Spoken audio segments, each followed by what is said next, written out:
Hi, my name is Sissy, and I want to welcome you to my show, Getting Healthy with Sis. I am married to my hunky husband, Matt, and together we own a fitness and nutrition coaching studio in Lakeland, Florida called Restoration Fitness and Nutrition. We have 2 little boys, and I've been a nutrition coach for 5 years, helping countless people to revamp their lives and see amazing results implementing one healthy habit at a time. My passion is to help women just like me realize they don't have to be a victim to poor eating habits and poor health. Instead, through proper education and empowerment, they can take control of their health and live the healthiest and happiest life possible. As you tune into my show, I promise you're going to learn new things about your health. You're going to be inspired to take action towards your goals, and you're going to have a ton of fun along the way. Hello, I hope that if you're watching on YouTube, you are noticing there's something a little different around me. If you're listening, you won't be able to see this, but if you're watching on YouTube, you can see them in a little different surroundings. We just decided to mix it up this week and see how you like it. So I hope that you like seeing a little bit of a different backdrop behind me today as you're watching along. So I'm so glad to have you here with me at episode 10. And today we are going to be discussing one of my favorite topics, and it is all about taking a habit-based approach to transforming your health.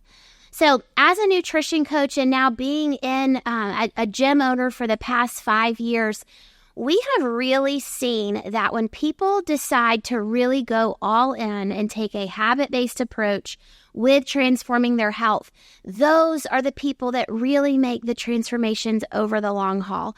And so I wanted to spend a little bit of time today kind of talking about what I've seen and experienced as a gym owner and as a coach.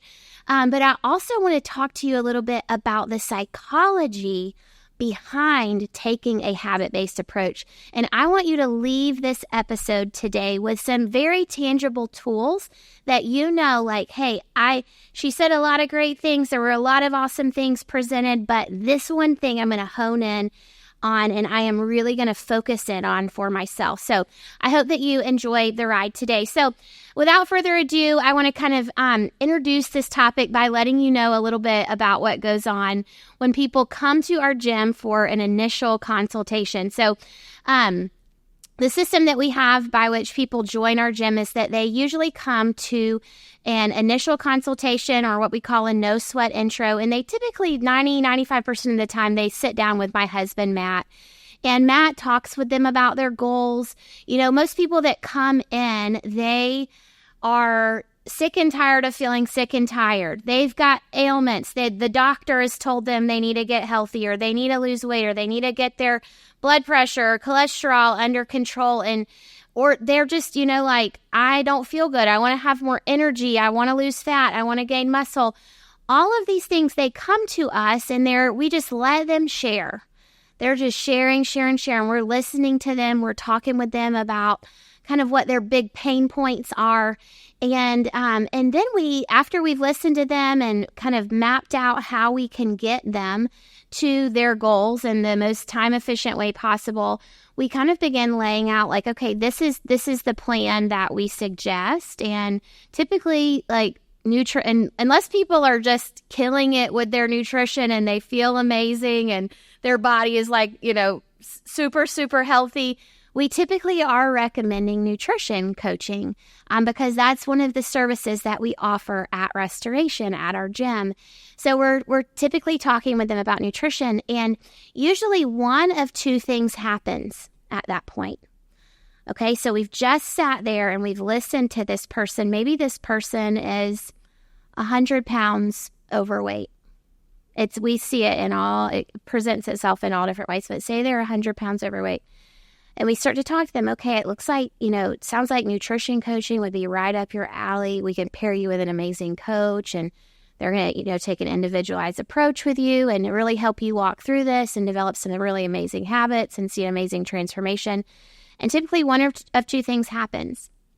They start backpedaling and they go, okay, actually, I know what to do with my nutrition. I know what to do. And so we're like, oh, okay. And it's interesting though, because when people begin saying that they know what to do with their nutrition, that's when the kind of the crossroads happen. And this is what it is. Either they do know what to do with their nutrition and they just aren't doing it, or they really don't know. And I think that even some people are a hybrid of those. And today, what I am going to talk to you about is actually the people who say, I know what to do with my nutrition. I don't need any help with that. Yet they are, 50, 100 pounds overweight. They're sick and tired of being sick and tired. They're miserable. Their blood work is a mess. Yet they sit there and tell us, I know what I need to do with my nutrition. I really don't need help with that. Well, either they really do know what to do and they're not doing it, or they don't know what to do. So we've got two paths there. And what I want to tell you today is that we live in America, okay? We live in the information age. You can go on Netflix and you can learn, some amazing things about health. You can go on Google. You can read books. You can listen to podcasts. There's so much information out there that truly is legitimate and truly is helpful. And so I do believe that most people know the basics, okay? The basics like, I know I should be drinking more water, or I know that I probably should be eating more fruits and vegetables, or I know I should have some type of activity routine in my life, or I know that I should stop, stress eating so much and eating so much sugar. Most people know the basics, okay? And I will tell you this, if you are someone that knows the basics, and if you would just apply the basics, okay? Just the application of the basics that you already know, I would say you would be head and shoulders above your peers. I would say that you would make major progress just by doing the basics. But here's the problem. A lot of us know what the basics are, yet we're not doing them, okay? And so that brings us to our topic today of taking a habit-based approach to transform your health. And I want to actually walk with us through a little bit of psychology and how and why it is that a lot of times we know what we should be doing, yet we're not doing it, okay? So I'm going to walk you through a little bit of how the human brain is wired. And I want to share a quote before we begin and dive in from James Clear. He's the author of Atomic Habits. And I'm actually going to be sharing a good bit of information from his book, Atomic Habits, today. So we'll have this in the show notes. If you haven't read this book, I highly suggest you getting it and reading it or listening to it on Audible. It's an amazing book. I'm actually reading through it for the second/third time right now, and I am learning and being challenged in new ways. So this is an amazing book, so you guys check that out. Before we go any further, I want to share a quote from James Clear that he shares in his book, Atomic Habits, and he says that every goal is doomed to fail if it goes against the grain of human nature.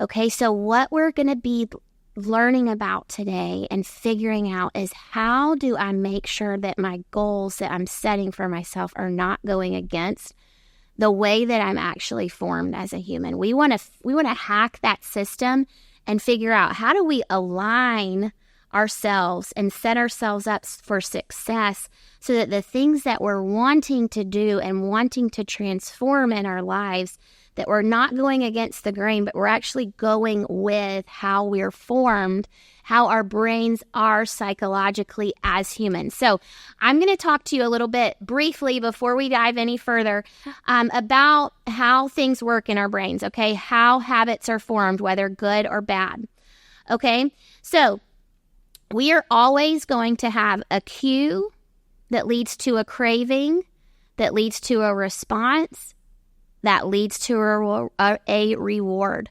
And that little loop right there is how all habits are formed. And here's what I mean. I'm going to break that down even further.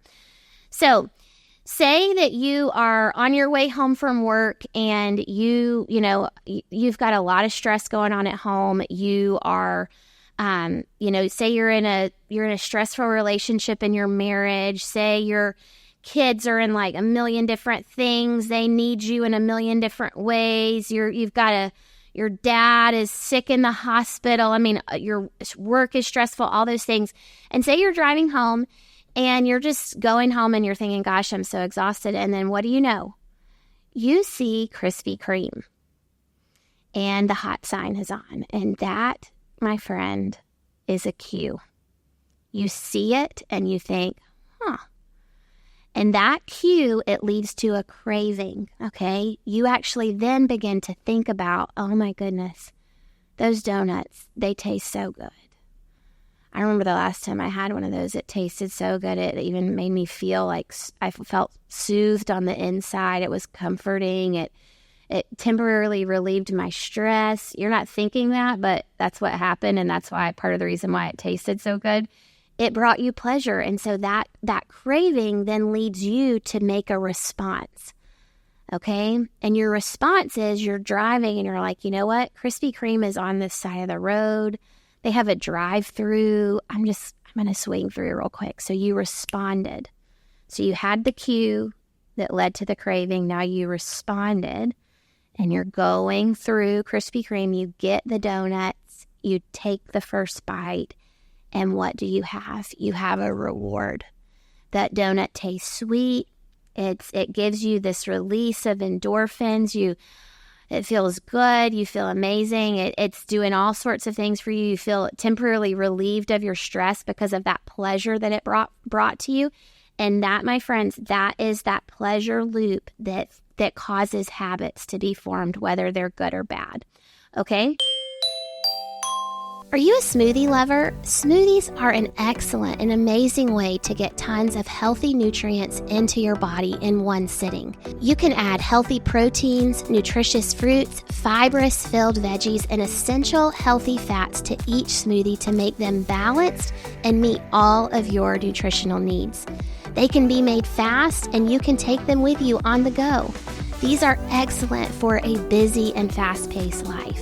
If you go to my website at gettinghealthywithsis.restorationfitnesslkld.com, you'll find my smoothie recipe guide for only $9. Check it out and get on your way to fast and nutritious meals made in a flash. Again, go to gettinghealthywithsis.restorationfitnesslkld.com to purchase and download your smoothie guide today. So that is how psychologically habits are formed. Now, in the book Atomic Habits, James Clear actually breaks it down how, if we are going to change our habits, how we have to go in line with how our brains are wired, okay? We've got to go in line with that cue that leads to a craving, that leads to a response, that leads to a reward, okay? So in the book, he breaks down that there's 4 laws, okay? 4 laws of changing a habit, okay? The first law is that you have to make the thing that you want to be focusing on and want to be doing more, you have to make it obvious. So you've got to have that cue in your surroundings that make it obvious, okay? The second law is that you have to make it attractive, okay? It has to lead to some type of enticing craving, if you will, okay? The third law is that you have to make it easy, okay? You've got to be able to respond to it. It's got to be easy, kind of like in the donut analogy. It was right on my way home. I just had to turn my blinker on and get in the turn lane, and then guess what? I didn't even have to get out of my car because they have a drive-through. It was easy for me to act on that, okay? So the same thing in your life when we're making new habits. It's got to be easy. Okay, and then the fourth law is that it has to be satisfying. There has to be some type of pleasure that you get from it. Okay, and that is that dopamine loop right there that forms new habits. So now we're going to dive into these 4 laws, and I'm going to give you very hands-on practical ways to evaluate. You know, maybe you're like, I know that I need to be doing X for my health, or I want you, and as I'm going through this, I want you to actually be thinking about like everything that I'm saying. I want you to be applying it to that one thing that you know you need to work on that you've been struggling with. Okay, so I want you to kind of narrow everything down and let it go down into a funnel. And think about how you can apply these 4 laws to that one thing in your life, okay? So law number 1, we've got to make it obvious, okay? And this simply means that we need to focus on making the best choice, the easiest choice, okay? We want to choose to shape our environment for what we want to focus on and what we want to remember. So an example of this right now in my own life is I am pregnant, and taking supplements, it's something that I usually always aim to do, but especially when I'm pregnant, I need the added support. And recently I found myself I would go to the doctor, go for a checkup, and they'd be like, okay, are you taking your vitamins, your prenatals? And I'm like, no, I'm not. And do you know why I wasn't? It was because I had all of my little vitamins that I'm supposed to be taking right now. I had them in my cabinet. I was trying to clean my kitchen up one day, and I was like, all this clutter needs to go. And so I put them in my cabinet. And guess what? Because I could not see them, I was not remembering to take them. But now I have over the last week or two, I've pulled them out, and I have them sitting on my cabinet. Sure, it's not, the most beautiful thing to look at. And when I want to kind of clean up clutter, I don't love there being stuff sitting out everywhere. But having it there is a visual reminder for me. Hey, remember, okay? It's obvious. That's law number 1. Make it obvious. Another example of this is in my life, I have been really making a concerted effort to read more. Reading more, it benefits me. I like the way that it stimulates my brain. I feel like I'm a very growth-oriented person, and so I feel like that it helps me to keep on my toes and keep growing. And anyway, so there's certain books that I'll buy them, and then I'm like, I read a few pages, and then life goes on, and I forget about them. But I set a goal for myself several months ago that I am going to put the book that I want to read, I'm going to put it on my bedside table. And every night before I go to bed, I'm going to pick it up and I'm going to read for 10 minutes. And I tell you what, having that book there.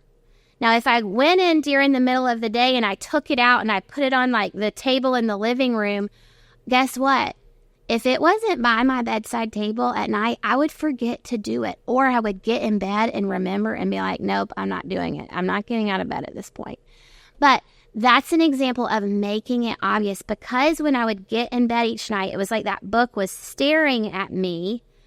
I would be like, this is what I've committed to. Let me just set my timer on my phone for 10 minutes. I'm going to read for 10 minutes. That's easy. Boom, I'd get it done. And that was a very, very easy way to make that obvious in my life, okay? Another example would be to have your workout clothes like laid out. I did this morning. Last night I cleaned up our room before I went to sleep, and I had purposed, I'm going to set my alarm. I'm going to wake up at 6 o'clock. I'm going to make sure I get my workout in before my kids wake up. And to help me out, I went ahead and I put my workout clothes in our bathroom on the counter. So look, I got up, I came in, they were right there. I put them on, boom. That seems so simple. It seems like I don't need to do that, but it really helped me to be like, nope, it's obvious. It's right there. This is what I'm doing next. And it was a cue for me to remember what I had committed to. Okay. So I want to talk to you just a little bit more about cues before we move on to the next law. So James Clear said that when the cues that spark a habit are subtle or hidden, they are easy to ignore. Okay, so what we want to do is actually make the cues in our life of the things that we're trying to focus on, the healthy habits. We want to make them not subtle. We want to make them very, very obvious and very clear. I want to read this quote to you. It says, if you want to make a habit a big part of your life, make the cue a big part of your environment. By sprinkling triggers throughout your surroundings, you increase the odds that you'll think about your habit throughout the day. Make sure that the best choice is the most obvious choice. Making a better decision is easy and natural when cues for good habits are right in front of you. Environment design is powerful not only because it influences how we engage with the world, but also because we rarely do it. Most people live in a world others have created for them, but you can alter the spaces you live and work to increase your exposure to positive cues and reduce your exposure to negative ones. Environment design allows you to take back control and become the architect of your life. Be the designer of your world and not merely the consumer of it. And that is from James Clear. I love that quote. And I just want to follow that up by scientists have studied people that seem to demonstrate the most self-control. And what they have found is that the people that have the most demonstrated self-control in their lives are actually people who don't need to exercise a lot of self-control. So they're people who have used their energy they've used their energy to create an environment that is setting them up for success. Okay? So instead of summoning a new dose of willpower whenever you want to do the right thing, your energy would actually be better spent optimizing your environment. This is the secret to self-control. Make the cues of your good habits obvious and the cues of your bad habits invisible. And that also is James Clear. And so I want to challenge you. Instead of living in a world that's passive and reactive and you're just a person in your world that someone else has created, why don't you spend some energy being strategic about what your surroundings are? That way, you're using that energy to be proactive versus using it to be reactive and having to say no to so many different things. So be strategic with setting yourself up for success in your environment. That is law number one, and that's how you make this obvious, okay? Make the best choice the obvious choice. Make it super, super clear. Let's go on to law number 2. Make it attractive. Habits are a dopamine-driven feedback loop. Okay, let's remember the donut example that I shared earlier. That's a dopamine-driven feedback loop, okay? So, did you know that in that example that I gave when I said that I got the cue, I saw the sign, and then I started having the craving. I am actually getting dopamine from the memory of the last time that I did it. I'm getting dopamine and those feel-good hormones. I'm getting that from the memory, okay? So I haven't even had the donut yet, but I'm already getting a little bit of pleasure just thinking about having the donut. Okay, that's pretty crazy. So this thing of making your good habits seem attractive to you is really, really important, okay? So I'm going to give you 3 ways that you can do this with your healthy habits, okay? And again, I want to encourage you, be thinking about that one thing in your life, that one healthy habit that you need to work on, and how you can assimilate all this advice that I'm giving you and make it line up with that one habit for you. So the first thing is temptation bundling. You want to pair the habit that you need to do with something that you really want to do. Okay, an example of this could be, I really want to hang out with my best friend who I haven't seen in over a month and haven't caught up with. But I also really need to exercise. So I'm going to pair what I want to do, which is hang out with my best friend. I'm going to pair that with, instead of going to sit and have coffee, we're going to go walk a few miles together. And that's how we're going to do our hangout. I need to exercise. I want to hang out with my friends. So I'm going to pair those 2 things together and say, let's go walk while we hang out. And then I get to do the thing that I enjoy, but I'm pairing it with something that I need to do. Okay. Another example of this would be to make meal prepping and meal planning fun. Okay. You've got to be in your kitchen for a few hours prepping stuff. Why don't you bring your favorite show that you've been wanting to catch up on? Bring it in on your laptop or turn the TV on. If you can see your TV from your kitchen, turn that on and be watching that, listening to it. Or if there's a podcast you've been wanting to catch up on or an audiobook you're reading through, pair that thing that you want to be doing with that thing that you need to be doing, okay, which would be like your meal prep for the week, okay? Figure out ways to make it enjoyable, okay? So that was temptation bundling. The second thing to help your healthy habits seem and look more attractive to you is to actually join a group of people who are like you, who are already doing the habits that you want to do. The positive peer pressure will spur you on. And so did you know that if doing a behavior can get you approval, respect, or praise, you will actually find it more attractive? Okay, and I want to explain a little bit about the power of your environment and how it either makes or breaks you, okay? So there was a study that was done over, I think it was 12,000 people over a 30-year span of time, okay? So we're not talking about like a one-year study. We're talking about a significant study here that was done over people, and it was looking at the power of their environment, okay, over them. So a person's, and this is what they found from this study, a person's chances of becoming obese increased by 57% if he or she had a friend who became obese. That's pretty huge, okay? The power of that peer pressure and that environment, that's huge, okay? But this is also cool. The converse was also true, is that another study showed the opposite. So if one person in a relationship, so say you've got a husband and wife, and one person in that relationship started losing weight and getting healthy, 1 out of 3 couples, if there were 3 couples that were all doing that, 1 out of 3 of them, so 1/3 of them, the partner would start following.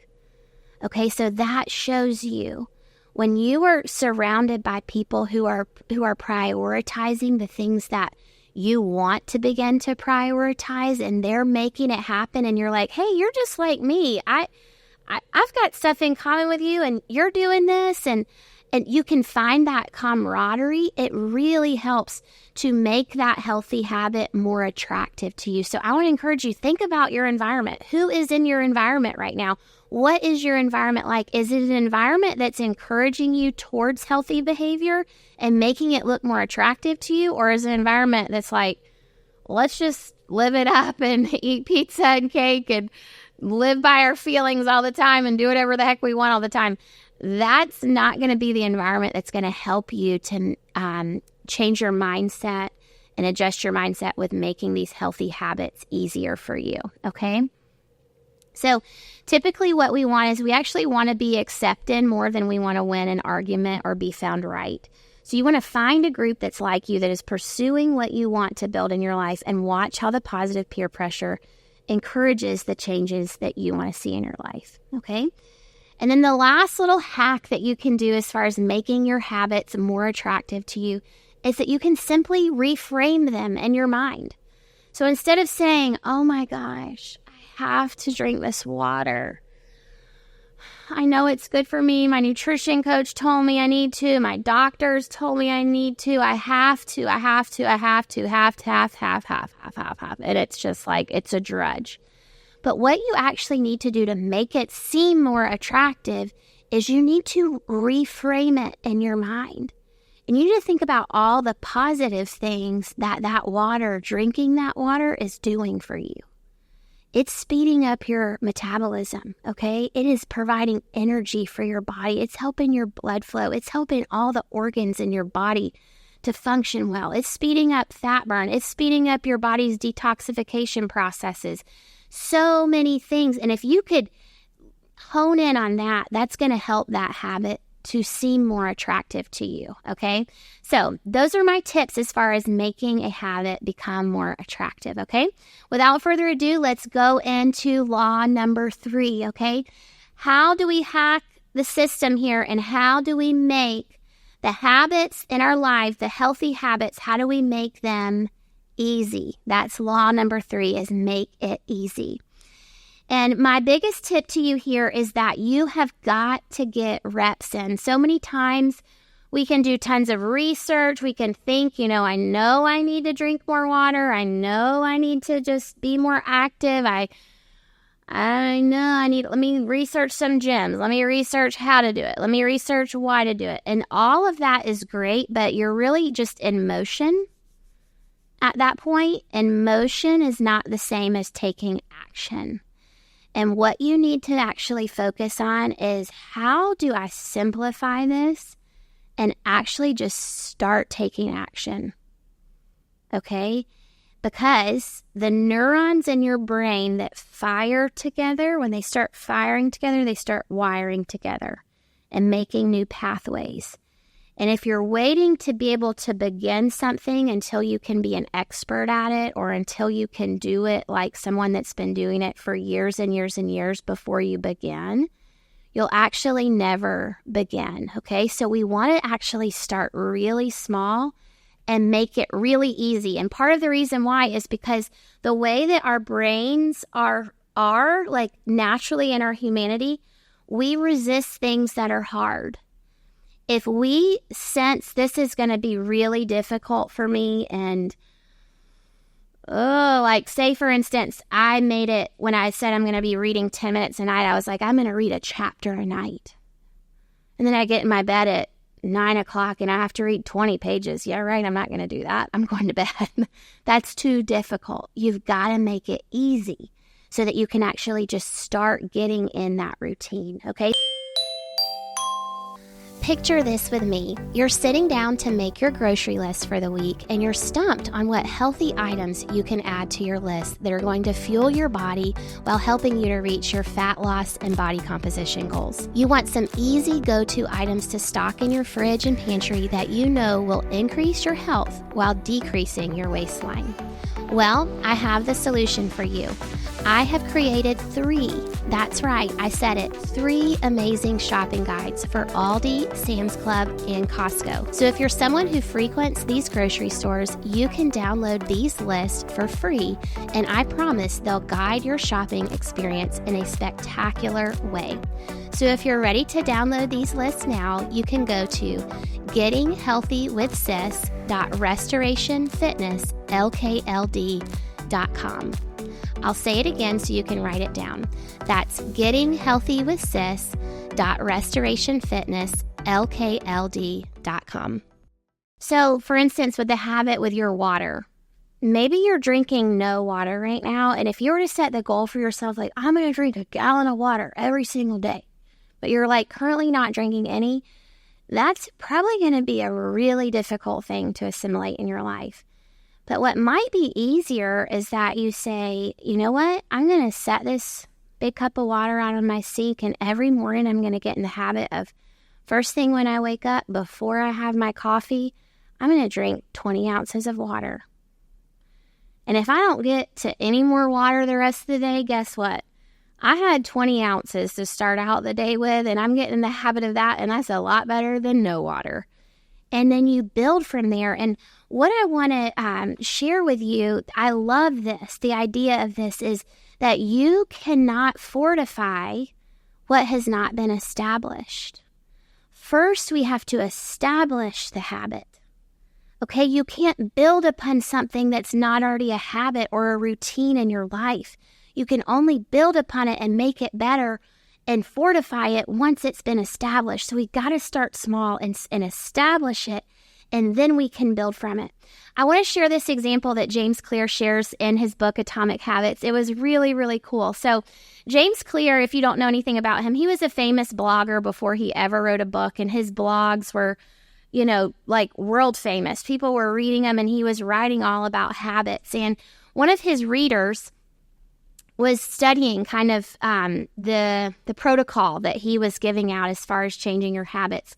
And he was actually learning about how to make his habits easy. Well, this guy needed to lose 100 pounds. And so he decided that he was going to go to the gym every day for 5 minutes, no matter what.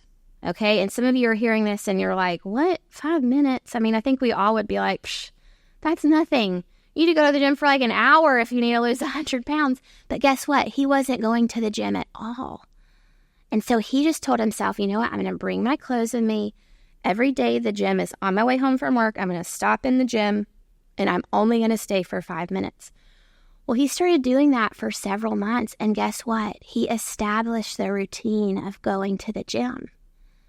And once he was used to that, he was like, you know what? I'm here. I might as well stay for 10 minutes. I'm already here. But the point is and this is the thing I want you to hear. You want to resist the temptation within yourself that when you have a big goal, bigger is like the more things that you do, the better, or the longer you do it, the better. You actually want to do the opposite. You want to kind of trick your mind into thinking this is not really that much work. This is like pretty easy. Okay, because the more that you can trick your mind in that, you're getting that habit established, and then you're more likely to be able to build on it and continue it. So he started going, okay, well, I guess I could stay 10 minutes because I'm already here. Then several months later, I could stay for 20 minutes. This is easy. This is like nothing. I'm going to stay for 30 minutes. I'm going to stay for 45 minutes. And before you know it, after 2 years, he had lost that 100 pounds just by starting to go to the gym at first for 5 minutes every day.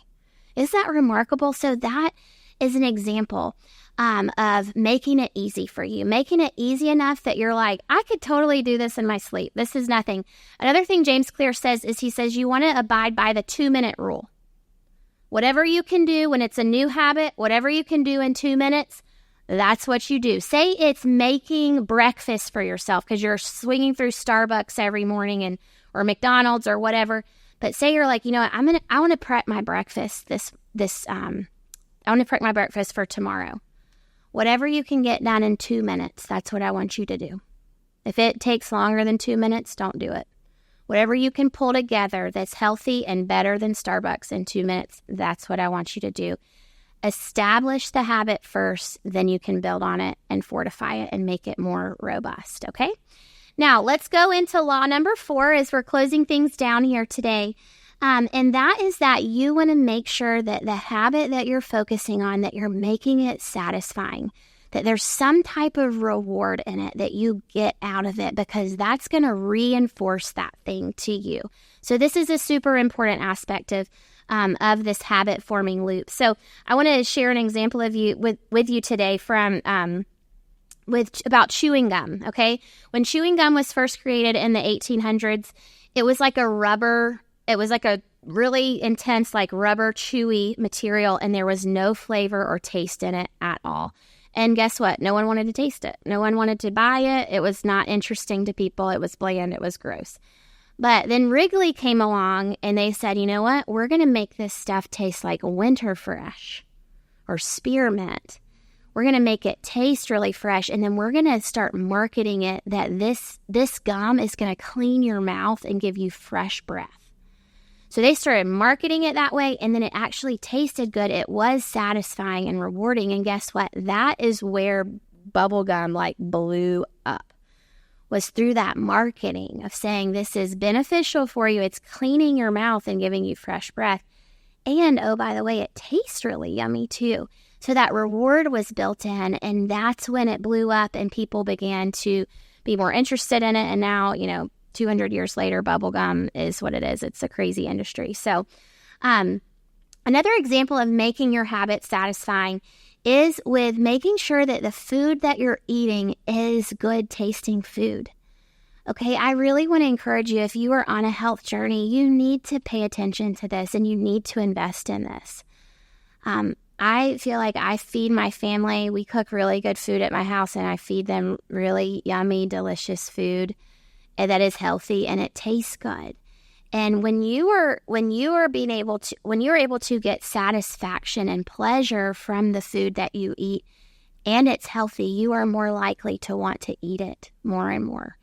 Okay, so it's really important that when you're on your health journey, you're not just doing like microwaved vegetables that just taste like mush and brown rice and plain chicken. Like, no one wants to eat that way for the long haul, and that's not actually rewarding to you. So I want to encourage you, and I am telling you this from experience. You can eat healthy and nutrient-dense food, nutritious food, and it can taste really good too. That is possible, and if you need help with that, then you need to come to Restoration, because our nutrition coaches can help you with that, okay? But that's a super important thing and an example that I wanted to share with you. Another one is making your healthy habit satisfying is, you probably know this if you're health conscious, but the endorphins that you get after an exercise is done, after you've exercised for a while, you get those endorphins, and what do? You feel really good after you're done. That's a reward. And I always tell my husband, he's over the fitness side of our business, and he, does personal training and helps a lot with the coaches and the group classes. And I always tell him, I say, you have the easier job here. You get to help people feel good in an instant, and they leave here feeling like $1 million. And then I am the one that has to deal with people in the muck and mire of the long-term gratification of changing their habits. And you don't get that quick reward like when you're changing your habits with your eating as quickly as you do with your exercise. So I want to just share that as an example of a way to make a healthy habit satisfying and attractive to you, is the whole exercise thing with what's released in your body and how you feel good after you're done, okay?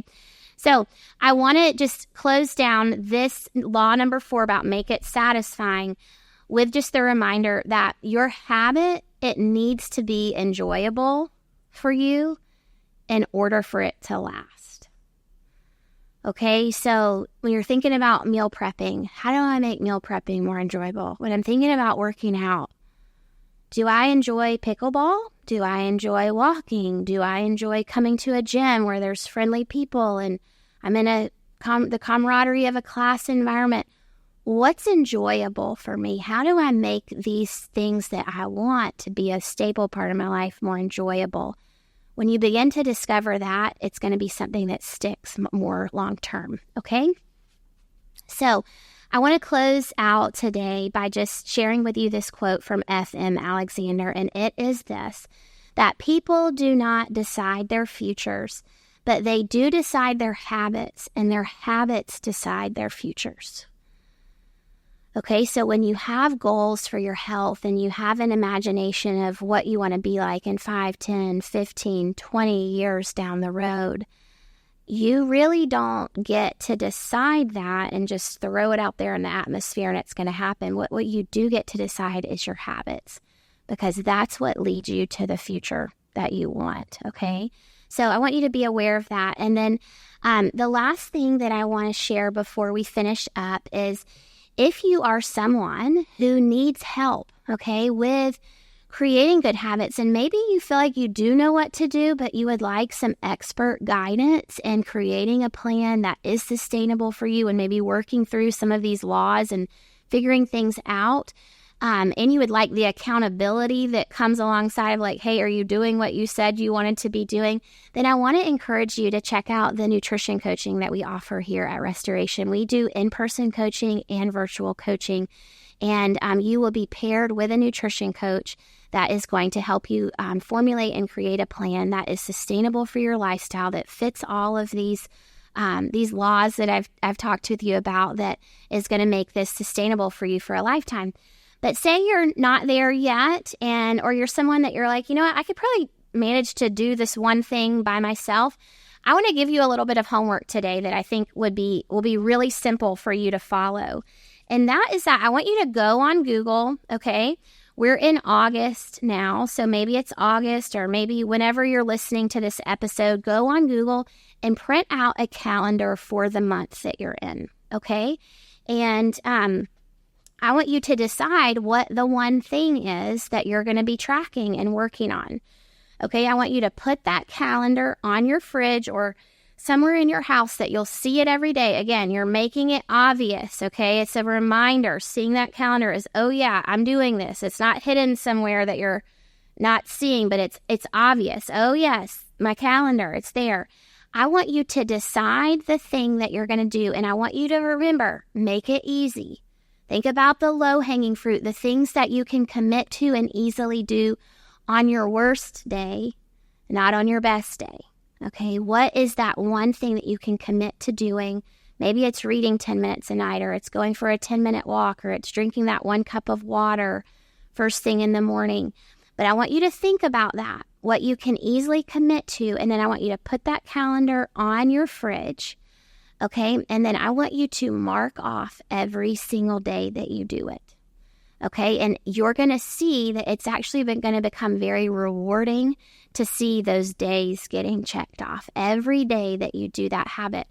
And I want to give you another little tidbit, is that when you're doing this, I never want you to miss 2 days in a row, okay? Because as you are trying to form those new pathways in your brain and create those habits or that habit, it's really important that you do it every single day so that your brain gets used to it, so that you begin to expect it, so that it becomes a part of your routine, so that you can fortify it. It's got to get established.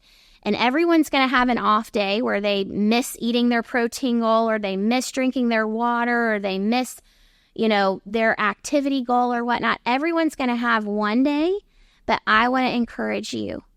Don't let it become 2 days, because when it becomes 2 days, it then becomes 3 days, which then becomes 4 days, and then you're like, what the heck am I even doing? I was supposed to be doing this, but I'm not anymore. And then you just throw the towel in. So I want you to commit to something small, make it easy, make sure that it goes through these laws, that it's obvious, it's attractive, it's easy, and it's satisfying. Commit to it, get you a calendar and put it on your fridge and check off every single day. And I want to challenge you to do it for 30 days straight and see if it has not become a habit. And this is how you know it's become a habit. When something is a habit, you are no longer having to devote mental energy to it to get it done. Okay, so once it has become this, for me personally right now, I've been working on flossing my teeth more. Okay, that's a big thing for me. I've never been a big flosser, but I've been working on it, and I'm getting pretty darn good with it. And I'm starting to expect it, and it's starting to become a part of my nighttime routine, and it's not a burden to me anymore. And there's lots of reasons why it's attractive to me, but I'm not going to go into those on this episode. But that's something that I'm doing it every day. And if I miss a day, I'm definitely doing it the following day, okay? And that's helping me to establish that routine and that habit in my life. So I hope that you guys have enjoyed this episode. I hope that you found it beneficial. And my biggest hope is that you've been thinking about that one thing with your health, and that you're like, yep, I'm going to go home and I'm going to figure out how to make this obvious, how to make it attractive, how to make it easy, how to make it satisfying. I'm going to check all those boxes. I'm going to focus on this one thing for the next 30 days and see and watch my habits transform and my life transform by adding this one thing into my life. So that concludes our episode for today. Thank you guys for tuning in. If you've enjoyed the episode, I hope that you'll share it with someone that needs to hear this message. I'd love for you to like, comment, subscribe to the channel, and then you'll get notifications every time I release a new episode. We'll see you later. Bye-bye.